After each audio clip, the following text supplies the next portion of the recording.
सम्मान निधि योजना का पैसा आपको भी नहीं मिला है, आपके स्टेटस में RFT signature by state first installment आ रहा है, या आपका reason of ineligibility if any आ गया है, या आपका पेमेंट स्टॉप हो गया है, स्टॉप डिस्ट्रिक्ट आ रहा है, या आपका स्टॉप स्टेट गवर्नमेंट की तरफ से पेमेंट स्टॉप हुआ है। तो दोस्तों आज की वीडियो में आपको कंप्लीट जानकारी देंगे। जिन किसान भाई को पीएम किसान सम्मान निधि का पैसा नहीं मिला है, पेमेंट स्टॉप हो गया है, या आप पात्र किसान हो गए हैं, जिस किसान भाई का इफ एनी आता है वो किसान भाई अपात्र हो जाते हैं, और जिन किसान भाई का आरएफटी सिग्नेचर वाई आता है उनका पेमेंट स्टॉप हो गया है, तो ऐसे किसान भाई इंस्टॉलमेंट का पैसा नहीं मिला है। तो दोस्तों आज की वीडियो में आपको कंप्लीट जानकारी मिल जाएगी। अपना जो स्टेटस होता है उसे लॉगिन कर लेना। यदि आपको नहीं पता स्टेटस कैसे लॉगिन करते हैं तो आपको पीएम किसान पोर्टल पे आ जाना है।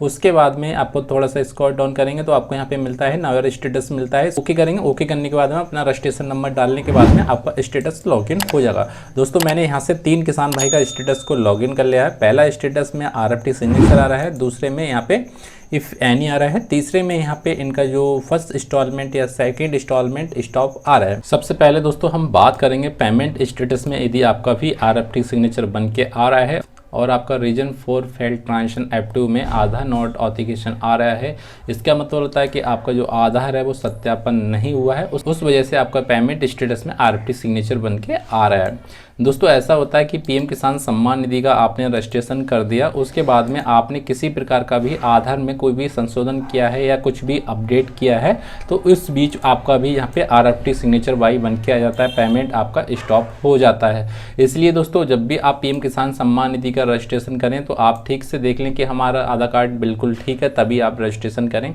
यदि आपने गलत आधार कार्ड में गलत अपडेटिंग में अपने रजिस्ट्रेशन कर दिया तो यह प्रकार की समस्या आती है।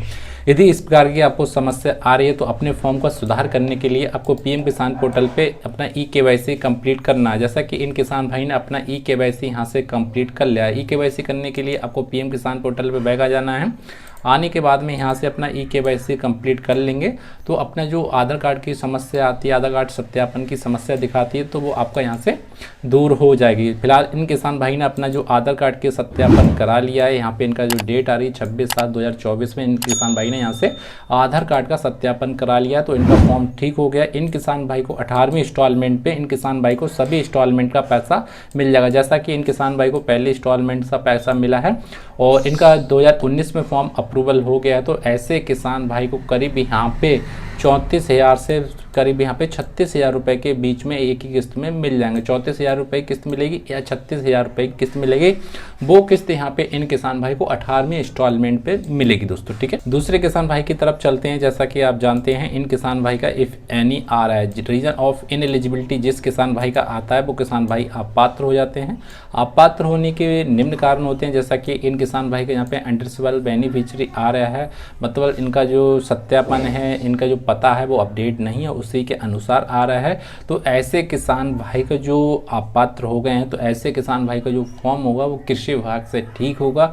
यदि यह किसान भाई कृषि विभाग में संपर्क करते हैं, कृषि विभाग में अपना डॉक्यूमेंट को जमा करते हैं, आधार कार्ड, बैंक की पासबुक और ज़मीन का खतौनी, तो यह इन किसान भाई का फॉर्म ठीक होगा। ठीक होने के बाद में इन किसान भाई का जो रीजन ऑफ इनएलिजिबिलिटी इफ़ एनी आ रहा है कॉलम यहाँ से हट जाएगा और उसके बाद में यहाँ से एलिजिबिलिटी आएगा और उसके बाद में लेटेस्ट इंस्टॉलमेंट आएगा। तो ऐसे किसान भाई को यहाँ पे सभी इंस्टॉलमेंट का पैसा 100% मिल जाएगा। तीसरे किसान भाई का यहाँ से स्टेटस को हमने ओपन कर लिया, तो तीसरे किसान भाई का यहाँ पे एलिजिबिलिटी ओके आ रहा है, तीनों कॉलम यहाँ से ओके आ रहा है, तीनों कॉलम में यहाँ से ओके बन के आ रहा है, और इनका लेटेस्ट इंस्टॉलमेंट में फर्स्ट इंस्टॉलमेंट यहाँ से स्टॉप आ रहा है। फर्स्ट इंस्टॉलमेंट में इनका पेमेंट स्टॉप दिखा रहा है। स्टॉप दोस्तों यहाँ से डिस्ट्रिक्ट से जो रिक्वेस्ट होता है स्टेट गवर्नमेंट को भेजा जाता है, तो स्टेट गवर्नमेंट इनका जो पेमेंट होता है स्टॉप कर देती है। पेमेंट स्टॉप होने के दोस्तों निम्न कारण हो सकते हैं, या तो लैंड सीटिंग की वजह से आपका पेमेंट स्टॉप हुआ, या आधार कार्ड सीटिंग की वजह से, या आपका ई-केवाईसी की वजह से, या आप पीएम किसान सम्मान निधि के पात्र किसान नहीं है फिर भी आपका पेमेंट स्टॉप हो जाता है, या आप इनकम टैक्स दायरे में आते हैं फिर भी आपका पेमेंट स्टॉप हो जाता है, या आपने ज़मीन को बेच दिया फिर भी आपका पेमेंट स्टॉप हो जाता है। यदि आपने इसमें से कुछ भी नहीं किया है तो यह फॉर्म भी आपका कृषि विभाग से ठीक होगा। डॉक्यूमेंट आधार कार्ड, बैंक की पासबुक और ज़मीन का खतौनी होना चाहिए, तीनों डॉक्यूमेंट को अटैच करेंगे, कृषि कृषि विभाग में जमा करेंगे तो उसके बाद में यह आपका जो सत्यापन है वो ओके हो जाएगा और आपका पेमेंट स्टेटस अपडेट हो जाएगा और जो आपका इंस्टॉलमेंट स्टॉप दिखा रहा है वो यहाँ से हट जाएगा और आपको सभी इंस्टॉलमेंट का पैसा मिल जाएगा। दोस्तों यदि आपने अभी तक हमारे चैनल को सब्सक्राइब नहीं किया है तो प्लीज़ चैनल को सब्सक्राइब जरूर कर लें और बेल आइकन को प्रेस कर दें।